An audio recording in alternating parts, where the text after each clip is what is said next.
Obviously, disappointing, and it's never fun to lose, and certainly not fun to lose the first one. But congratulations to Missouri. I thought they played great. I thought McDivitt pitched, terrific, on short rest, and we just didn't pitch good enough to win. When you're in tournament play, you need to be better on the mound, and I think especially, although some balls, carried uncharacteristically well to left. This certainly over the years has been a field that you have to throw strikes, and you can't give people free base runners, and not normal for us. But we walked 7, and again after Libert, I thought Will was good, but after that, I don't know if a reliever got through. His outing without giving up a run, besides Kelly at the very end, and it's just not good enough. We had several opportunities. The offense gave us a shot to stay in the game, but just we weren't good enough on the mound today. You have questions for Hayden? Please raise your hand. Let's start in the back right. Hayden, just a quick question. What is your message to your teammates after a loss like this to go into the regional next week and not, drop an early egg and pitch yourself behind the 8 ball there? Yeah, well, it's a blessing that we still get to keep playing, and we've put ourselves in a good position, whether that's hosting or as a 2 seed somewhere. And at the end of the day, this isn't the end of the world. It's not the end of the season. And now we just have a longer time for guys to heal up, pitchers to get their arms back right, and we'll be ready to go wherever we have to go. Next question for Hayden on the second row on the left.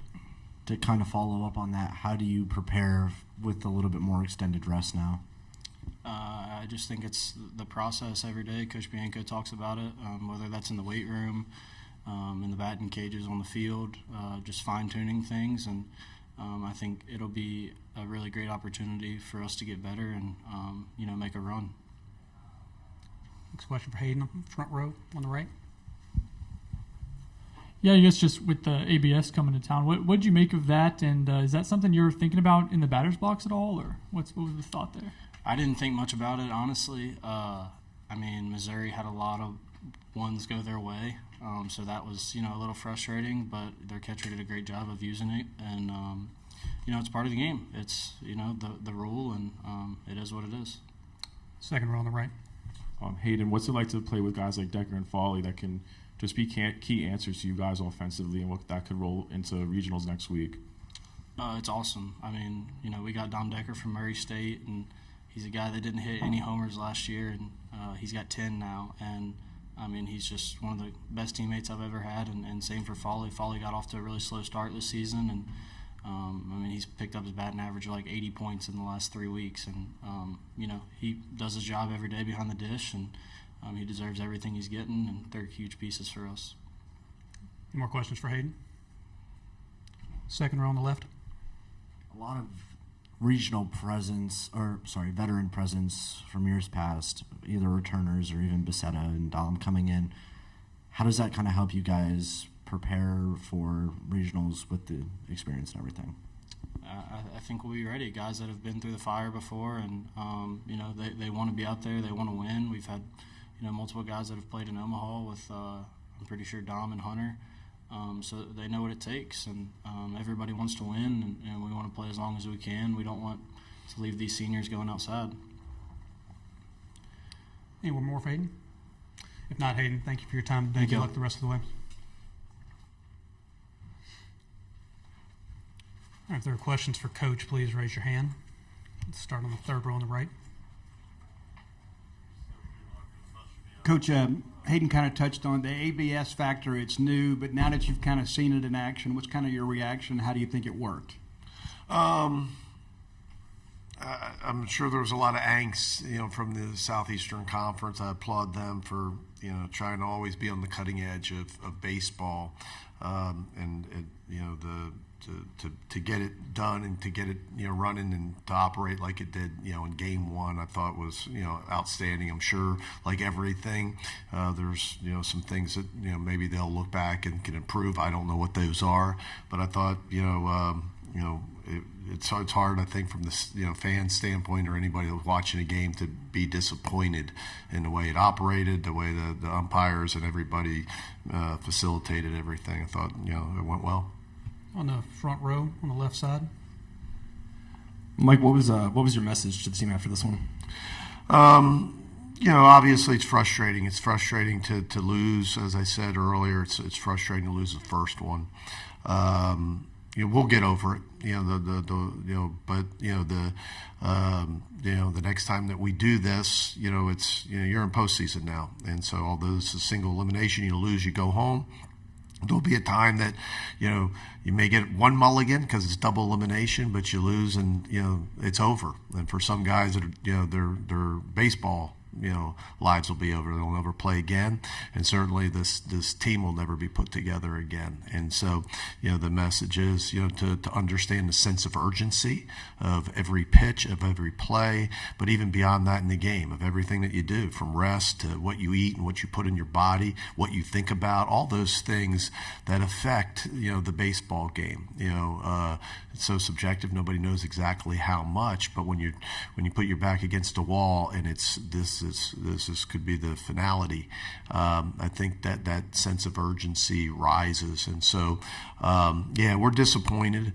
Obviously nobody wants to come here and lose, but as Hayden said, now instead of being miserable, we'll leave here in a couple hours, and we'll get back to Oxford, and we'll start to prepare. Some of that's practice, some of that's in the weight room, some of that's rest for pitchers, some of that's live BPs for guys that haven't pitched, and prepare the best we can to be ready, next week. In the back on the right. Okay, so follow up that I do want to ask you about your your veteran leadership on this team. How much do you lean on them in instances like this, and also what does this next week and a half look like for you guys? That's two totally different questions, so we'll take the first one. The leadership's tremendous. I mean, and I think the faces of the program and Elliott and Utermark, just those two alone, mean the world to the pitching staff and to the hitters, respectively. But there's other guys throughout the team that pick each other up, regardless, from Foley to Reuter and other guys. Furness, almost the forgotten one that just, the steady one that just shows up every day and just does his job.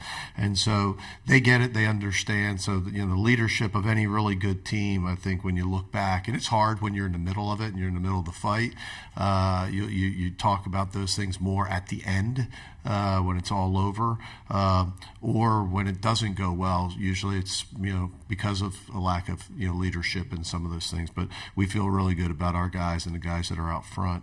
As far as, the next, 10 days or whatever that is, before that, like I said, it's going to be a variety of things. I mean, certainly there's practice involved, but, sitting down with, Coach Mangrum and, trying to figure out, where do we need to do, what do we need to do with the guys that didn't throw? What's the best plan of attack?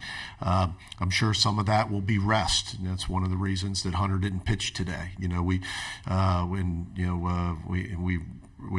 tried really hard not to get the hooks. Really the goal was to only pitch him in the ninth with a lead. But we just felt in the eighth inning that the game's on the line, and then he was hot, and we made the error, and he comes in without the lead, or even a tie game. And so some of that's rest, some of that's live BPs, some of that's practice, some of that's healing, so there's a lot of different things to go on, but it'll get very quick. It's not 10 days necessarily. It's get through this weekend, and then all of a sudden you find out on Monday morning where you're going, and then it really feels rushed. If you're going somewhere, if you're coming home, then it's trying to find out all the information about the teams coming in. So we'll do as much as we can until we get to Monday, and then we'll figure out where we are and who we're playing. Front row on the left. You mentioned live at-bats and getting pitchers healthy. Where does Grayson Gibson kind of stand in that, and how do you prepare him for next week? If everything would have went as planned, he would have been ready to pitch on Thursday in some capacity. So he's had a few live BPs, and it's done really well, and looks like he did, prior to the injury and the layoff. So I think he's happy. Joel's happy. Everybody was happy with where he is, and if we just didn't stick around long enough. So what does that look like? Is it more live BP? Is it more of an inter squad? We haven't gotten. Obviously, we weren't preparing on leaving on Tuesday afternoon to go back to Oxford. Front row on the right. You answered my host's question, Mike. But just what you think of Koenig? Really threw the ball in the strike zone and gave you a chance to come back. Yeah, and he does that. I mean, he's for a guy that has that much velocity and an array of pitches. He does throw the ball into the strike zone, and he's always done that. I was just proud of him being able to eat up some. Probably of all the guys that ran out there, he may have done the best. But we're trying to squeeze as much out of him as possible. And I thought he was really good today.